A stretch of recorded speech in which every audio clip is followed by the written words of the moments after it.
Hi, it's Tom from GreenShortz, and today it's time to unbox the dirty rocket stove, made out of mud.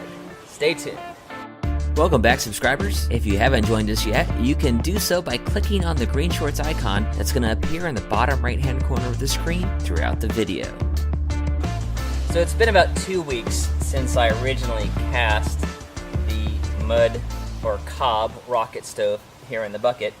About a week ago, I removed the firebox and took out the chimney pipe.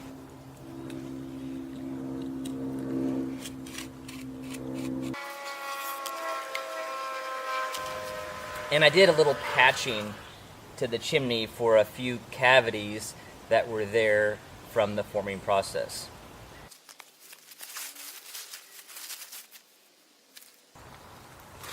Thankfully, my spare cob is still moist.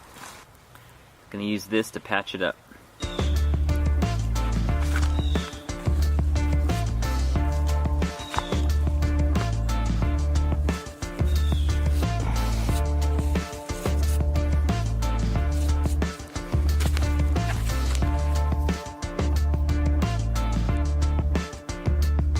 I also used this opportunity to round over the connection between the firebox and the chimney. That will make it less prone to breaking. After all the repairs were made, I turned the rocket stove to face south.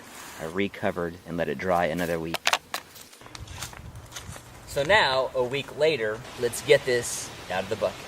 First, I'm going to prep my area by raking away the leaves and dry grass and leveling it with a flat shovel. This step's important since we're in a drought and it hasn't rained in a month or so. Next, I'm going to put down 2 bricks to keep the mud rocket stove off the ground. And a brick for the back.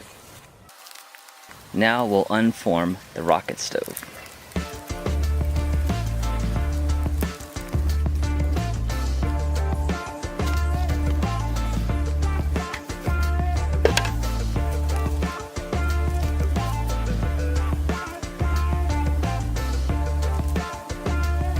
We'll carefully remove the last layer of paper, revealing the cob. I'm finding a few more cavities than I thought I would, but those will easily be patched.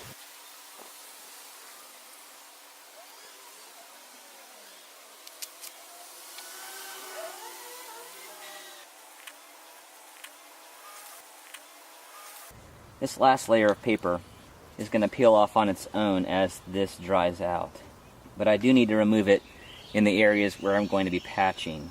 And it's pretty easy to find the gaps just by pressing against the paper. If you've got a detail-oriented kid like I do, you can put them to work.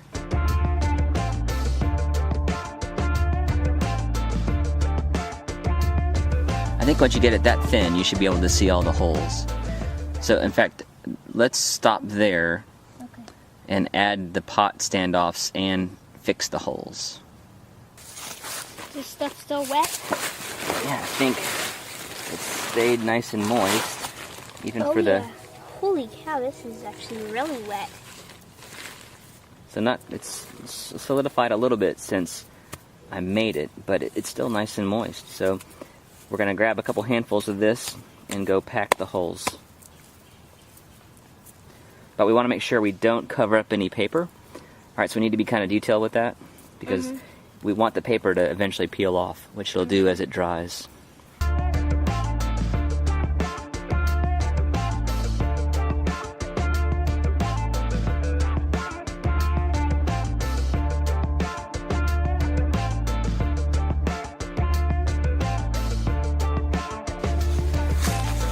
So where we got a bigger hole like this that's obviously got a gap in behind it as well, let's go ahead and push that gap in from the outside.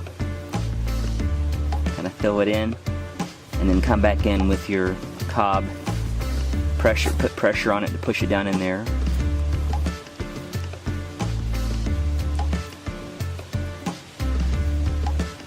That's good. Now fill that in.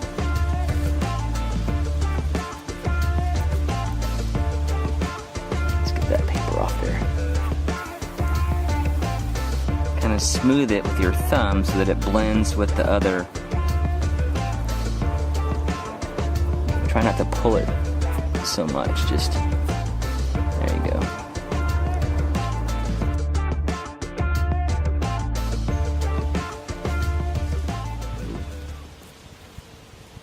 Find a holy cow. Huh, get it? Holy cow. My goodness, you're definitely a chip off the old block. Mm-hmm. Holy cow.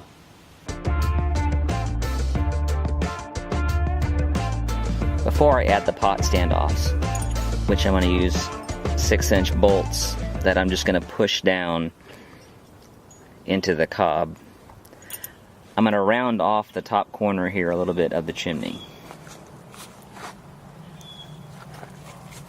It's these sharp edges that are going to be more prone to breaking off and cracking. So I'm just going to round that over and form it.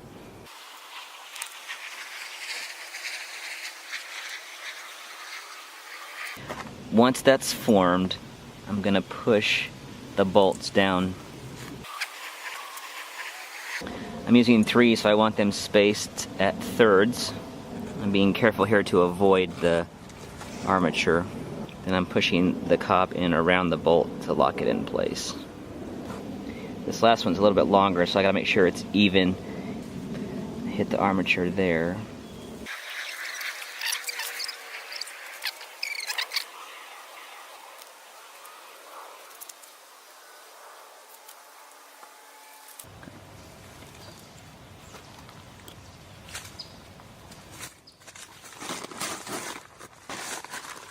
I'm going to build a small fire in here and let it burn out fairly quickly, just so we get a nice bed of coals.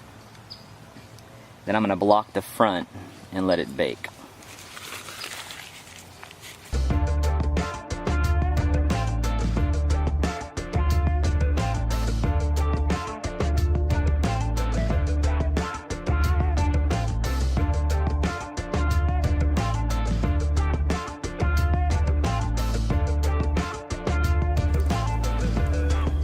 I am happy with this stove.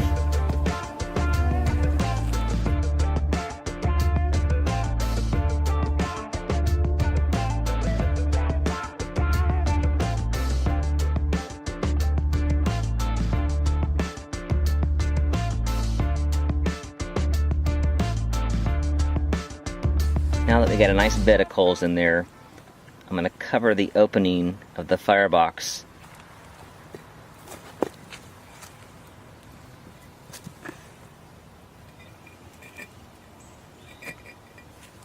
I did my firing in 2 stages, starting with a small fire to warm the stove, and then closing off the front and adding longer sticks to the inside, creating a hotter fire, but one that burns more slowly. Here you can see the pace of the drying, with only about 1/2 inch of dry clay around the edge of the chimney.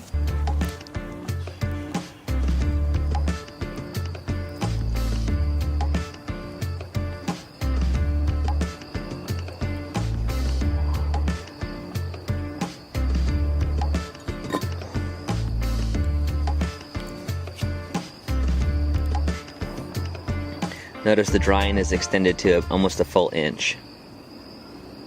You'll likely see some small surface cracks that form during the drying process. While the clay is still soft, you can close them up by pressing on them. Once the clay is dry, they won't close up any further. They would need to be patched. Alright, there you have it, folks. Drying the dirty rocket stove. I'll do a fire in it about twice a week to continue with the drying process. Once this fire is cooled down, I'm going to use this trash can lid as a sort of hat to protect this rocket stove on an ongoing basis whenever I'm not using it. Because it's raw earth, even if it is baked, we're not truly firing it like you would fire ceramics, so this would absorb water and break down over time. So to make it last as long as possible, I got to protect it with this hat. Let me know in the comments below if you've made this dirty rocket stove, and if you have any questions. As always, our mission here at Green Shorts is to help you see green so you can be green, and save a little green. Thanks for watching. Please like and share, and subscribe for new DIY videos every Friday.